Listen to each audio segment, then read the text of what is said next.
Tu veux te lancer dans Donjons et Dragons, mais rien que l'affiche de perso te donne mal à la tête? Tu sais pas si tu dois choisir un elfe magicien ou un nain bourrin? Respire. Dans cette vidéo, on va créer ensemble ton tout premier personnage, étape par étape, sans te noyer dans les règles. Si tu es vraiment perdu durant mes explications, ne t'inquiète surtout pas. Le dernier chapitre de la vidéo est consacré à la création d'un personnage qui donne tous les détails qui ne seront pas évoqués dans ce guide rapide. Je suis Akinori, maître du jeu de jeu D&D, notre campagne en actual play, et aujourd'hui, je t'accompagne pour créer ton tout premier aventurier. T'as pas besoin d'un doctorat en magie pour commencer, juste un peu d'imagination. Avant même de parler chiffres, ou classe et race, demande-toi, qui est ton personnage? Que veut-il? D'où vient-il? Quel est son défaut? T'es un orphelin élevé par des loups? Un prêtre qui a perdu la foi? Une barbare qui protège son village? Tout est possible. Le lore de ton personnage n'a pas besoin de tenir dans un roman, une ou deux lignes suffisent pour démarrer. Le reste, tu le découvriras en jouant. Maintenant que tu as l'idée de ton personnage, il est temps de choisir deux choses super importantes, sa race et sa classe. La race, c'est son espèce, elfe, nain, Goliath, humain. La classe, c'est son métier, ce qu'il fait dans l'aventure. Guerrier, magicien, roublard, barbare, t'as plein de choix. Si t'as pas envie de te prendre la tête, voici 3 duos de race classe qui fonctionnent super bien. Tu veux cogner? Barbare demi-orc. T'as la rage, t'as des muscles, tu réfléchis après. Tu veux lancer des sorts? Magicien ou elfe. Un vrai maître des arcanes, élégant et puissant. Tu veux faire des blagues et voler les riches? Roublard alphelin. Rapide, malin, personne ne te voit venir. Franchement, y a pas de mauvais choix. L'important, c'est de trouver une race et une classe qui te donnent envie de jouer. C'est ton personnage, ton héros, ton histoire. Le but n'est pas de gagner, mais de raconter une belle aventure avec tous les joueurs et ton maître du jeu. Bon, maintenant, on passe aux caractéristiques. C'est les grandes qualités de ton personnage. Et t'inquiète, ce n'est pas compliqué. En gros, il y en a 6. Et chacune sert à savoir ce que ton personnage fait bien ou moins bien. La force, c'est pour taper fort. La dextérité, là on parle d'agilité. La constitution, c'est ton endurance. Intelligence, ton savoir. La sagesse, ton instinct. Et le charisme, bah, c'est ton pouvoir de persuasion. Maintenant que tu sais à quoi elles servent, tu vas devoir les chiffrer. La méthode classique, tu prends 4 dés à 6 faces, tu les lances, tu gardes les 3 plus hauts résultats. Tu fais ça 6 fois. Pour exemple, je jette 4 dés. J'obtiens un 6, un 5, un 3 et un 1. Je vais garder le 6, 5, 3. Ça me fait 14. Ensuite, tu distribues ces scores dans toutes tes caractéristiques. Et surtout, mets tes meilleurs scores là où ta classe en a besoin. Selon tes jets, n'essaie pas d'être polyvalent. Un autre personnage de ton groupe t'aidera dans les capacités où tu es faible. Pour exemple, si tu prends un barbare, mise tout sur la force et la constitution. Un magicien, l'intelligence. Un roublard, la dextérité. Barde ou paladin, le charisme. Clerc ou druide, la sagesse. En gros, plus t'as un gros chiffre dans une caractéristique, plus t'as de chances de réussir tes actions.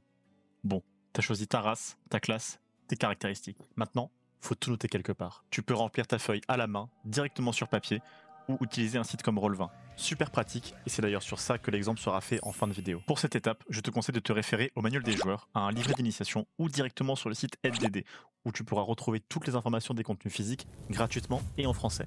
Si tu as peur de te perdre avec tout ça, ne t'inquiète pas, je te montre tous les détails dans le dernier chapitre de la vidéo, avec la création d'un personnage de A à Z. Maintenant que tu as une fiche sous les yeux, voici les informations clés à comprendre. La classe d'armure, c'est ton score de défense. Quand un monstre t'attaque, il doit faire un jet d'attaque et battre ta CA. S'il réussit, tu prendras des dégâts. Plus elle est haute, mieux tu esquives ou encaisses. Un guerrier avec un bouclier aura une CA plus importante qu'un magicien en robe. Les points de vie. C'est ta barre de vie. Si tu tombes à 0, tu t'effondres au sol, inconscient. Tu lances alors des jets de sauvegarde contre la mort. Tu n'es pas mort, mais tu ne fais plus rien tant que quelqu'un ne t'aide pas. L'initiative. C'est ton score pour savoir dans quel ordre vous jouez en combat. Tu fais un des 20, plus la dextérité, plus c'est haut, plus tu joues tôt.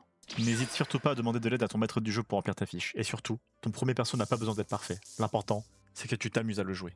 Maintenant, on va mettre tout ça en pratique. Je vais créer pas à pas avec toi un personnage pour jouer à Donjons et Dragons, en y ajoutant les quelques détails que je n'ai pas évoqués plus tôt. Pour cette partie du guide, je vais directement me rendre sur Roll20. C'est ici que je vous conseille de faire votre fiche de personnage si vous jouez en ligne avec vos amis. Pour une version IRL, si vous préférez du papier, la fiche ressemble grandement. On va commencer du coup par créer un personnage. Voilà à quoi va ressembler une fiche sur Roll20 du moins. La fiche papier ressemble grandement, je vous rassure. Comme dans le guide, on va commencer par choisir une race. Pour le côté simplicité, je vais choisir un humain. Les humains sont sujets à un trait bien spécifique lié à leur race qui leur permet d'avoir plus 1 à toutes leurs capacités. Je note ça dans un coin de ma tête et je l'appliquerai plus tard. Je peux dès maintenant le personnaliser et lui donner un peu de relief. On va lui donner un âge, par exemple 30 ans, une taille 1m75, pour un poids de 78 kg par exemple. Ses yeux seront marrons. Il aura la peau assez pâle. Pour la couleur des cheveux blancs feront l'affaire. Les informations que j'ai avec l'humain sont qu'il se déplace de 9 mètres par tour. Je peux du coup rentrer sa valeur dans la catégorie vitesse. Je sais aussi qu'il maîtrise le commun et une langue supplémentaire de mon choix. que je vais pouvoir appliquer juste ici. Par exemple, le commun, puis en angle de son choix, par exemple l'elfe, qui est une langue souvent utilisée par les maîtres du jeu dans certains donjons.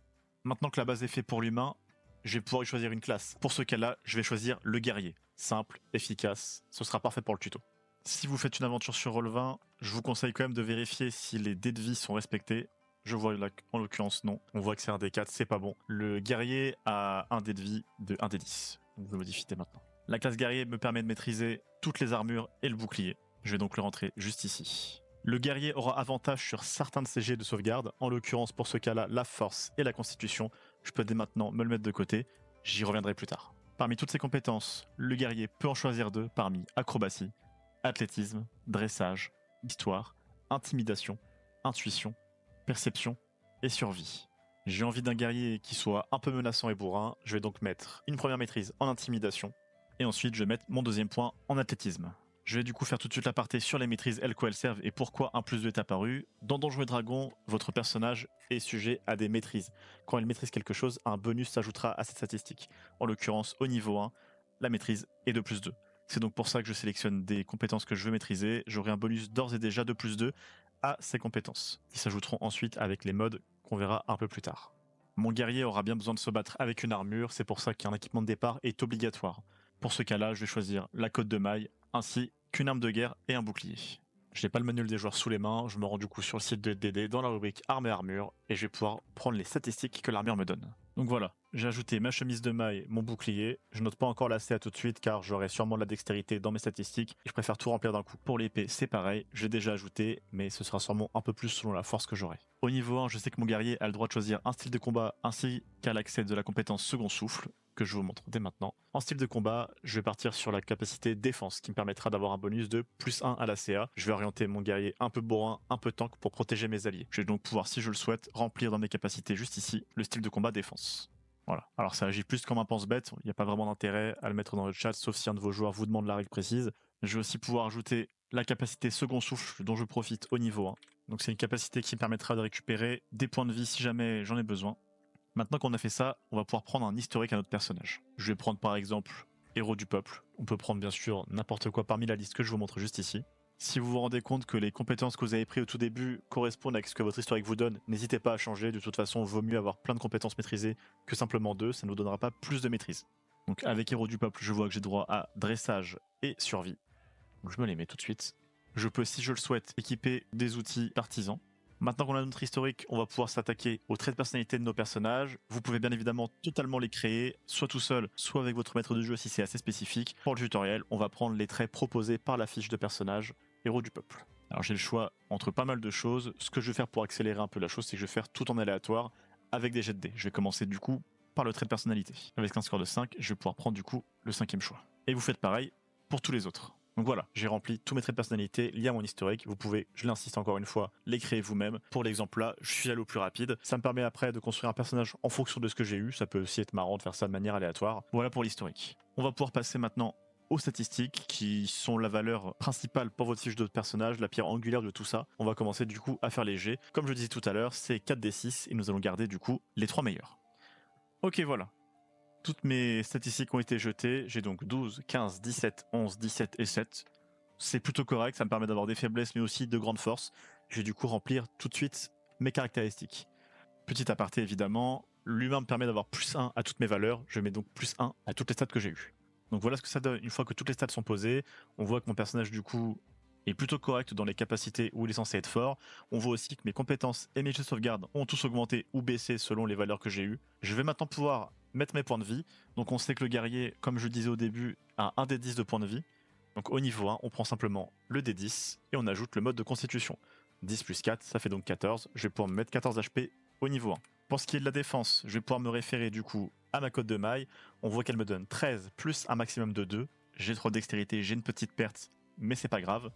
Ça me fait donc 15, plus mes 2 de bouclier, 17. Je vais pouvoir peaufiner du coup ma fiche. L'alignement par exemple ici, je vois que je n'ai pas de contrainte d'alignement au niveau de mes historiques. Je vais prendre du coup l'alignement de base, l'alignement bon.